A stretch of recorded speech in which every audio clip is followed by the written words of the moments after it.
Bonjour à tous, bienvenue sur ma chaîne YouTube. Je vous emmènerai comme toujours à la découverte de ces joyaux méconnus des touristes étrangers, mais incontournables en Chine. Aujourd'hui, nous nous rendons à Chengdu, dans la province du Sichuan, en Chine, pour visiter la base de recherche sur les pandas géants. Dans cette vidéo, je vous expliquerai en détail comment vous rendre à la base, et comment organiser votre temps et votre itinéraire pour profiter pleinement de ce lieu magnifique. Le nom complet de ce que l'on appelle communément la base des pandas géants est la base de recherche et d'élevage des pandas géants de Chengdu. Elle est située au 1375, avenue des Pandas, dans le district de Shanghua, à Chengdu. Elle est à seulement 10 km du centre-ville de Chengdu, à environ 30 km de l'aéroport de Shuangliyu à Chengdu, et à environ 70 km de l'aéroport international de Tianfu.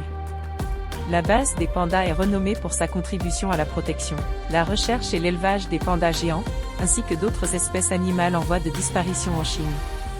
Elle s'étend sur une superficie de plus de 3 km².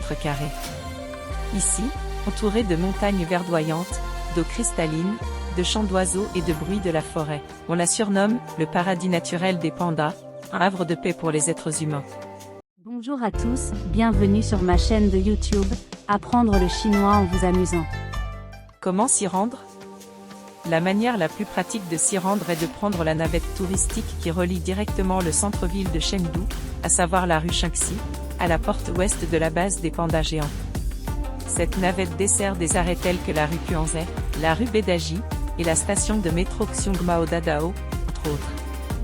Vous pouvez consulter une carte pour voir s'il y a un arrêt de la ligne spéciale pour les pandas géants près de votre hôtel, et monter directement à bord pour un trajet pratique et rapide. Bien sûr, vous avez également la possibilité de vous y rendre en voiture personnelle ou en taxi, ainsi qu'en utilisant le métro. Cependant, veuillez noter qu'il y a deux grandes zones à la base des pandas, à savoir la nouvelle zone et l'ancienne zone, ce qui signifie qu'il y a deux principales entrées. L'entrée de l'ancienne zone est au sud, tandis que l'entrée de la nouvelle zone est à l'ouest. Actuellement, la plupart des applications de navigation cartographique dirigent automatiquement vers l'entrée sud. Comment y visiter?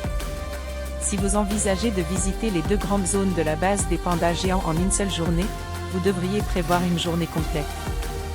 Voici 3 itinéraires que je vous recommande, classés en fonction de leur durée, afin que vous puissiez choisir en fonction de votre emploi du temps et de vos intérêts. Itinéraire 1, qui est également l'itinéraire le plus recommandé, dure environ 6 à 8 heures. Vous pouvez le suivre en partant de l'entrée sud vers l'ouest ou en sens inverse. Les étapes sont les suivantes. Porte sud. Musée des pandas géants. Villa des pandas adultes. Villa des pandas subadultes. Salle de naissance du soleil des pandas géants. Salle de naissance de la lune des pandas géants. Pavillon Shangri. Pavillon Psuri. Pavillon Yunri. Pavillon Yangri. Rue des Pandas. Pavillon Jianju. Pavillon Minju. Pavillon Wangju. Pavillon Kuyu. Pavillon Shangiyu. Enfin, sortez par la porte ouest. Point fort de l'itinéraire 1. Il traverse la zone de la vallée de l'aventure et la zone des collines infinies de la base, offrant une expérience approfondie de la nouvelle maison des pandas géants. Dans la zone de la vallée de l'aventure, les enclos des pandas géants sont reliés par des passerelles suspendues, ce qui permet aux visiteurs d'observer les pandas géants sous différents angles depuis des passerelles en hauteur, ce qui en fait l'un des points forts de la nouvelle zone. Enfin, à l'arrivée à la porte ouest, vous bénéficierez d'une vue panoramique idéale pour prendre des photos à ne pas manquer. Itinéraire 2, qui peut également être parcouru en sens inverse, dure environ 4 à 6 heures. Les étapes sont les suivantes. Porte ouest. Pavillon Shangiyu. Pavillon Yunyu. Pavillon Minju. Pavillon Jianju. Pavillon Lanyu. Tour des pandas. Villa des pandas géants numéro 1. Salle de naissance des petits pandas. Zone d'activité des petits pandas numéro 2. Salle de naissance du soleil des pandas géants. Villa des pandas subadultes. Villa des pandas adultes. Enclos numéro 14 des pandas géants. Musée des pandas géants. Enfin, sortez par la porte sud. Point fort de l'itinéraire 2. Cet itinéraire est un choix idéal pour les amateurs de photographie. Il commence par la porte ouest, offrant une vue panoramique idéale pour prendre des photos, avec moins de monde en attente à l'entrée. Vous traverserez la zone de la vallée de l'Aventure, où vous pourrez visiter la nouvelle zone et observer les pandas géants depuis les passerelles en hauteur, offrant des perspectives uniques sur la vie quotidienne des pandas géants. Vous passerez également devant la tour des pandas, une structure emblématique de 69,8 mètres de haut, qui offre une vue spectaculaire sur l'ensemble de la base.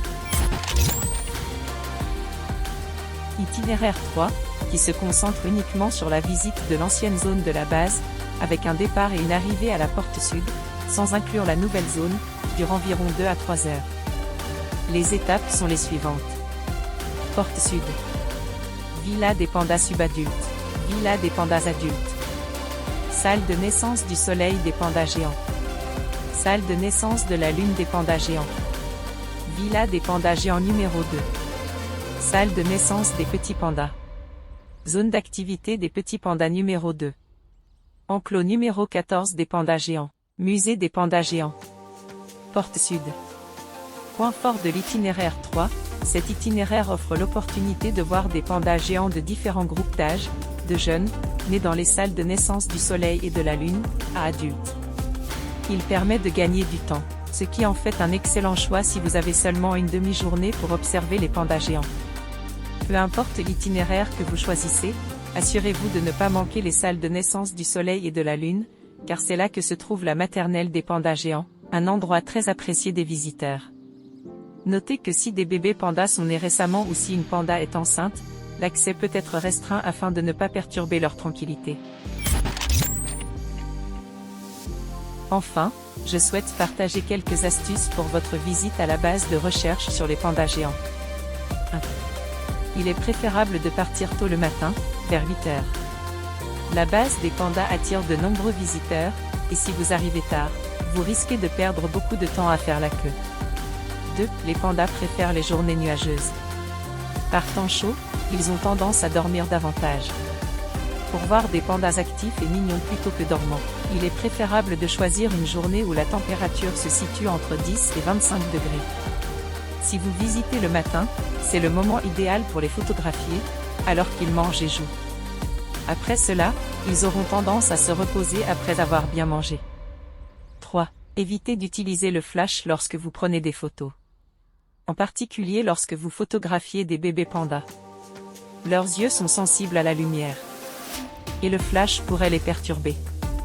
4. Si vous souhaitez avoir l'opportunité de tenir un panda géant dans vos bras, et de prendre des photos avec lui, vous devrez vous rendre à une autre base à Chengdu, qui se nomme Wolong Panda Research Center.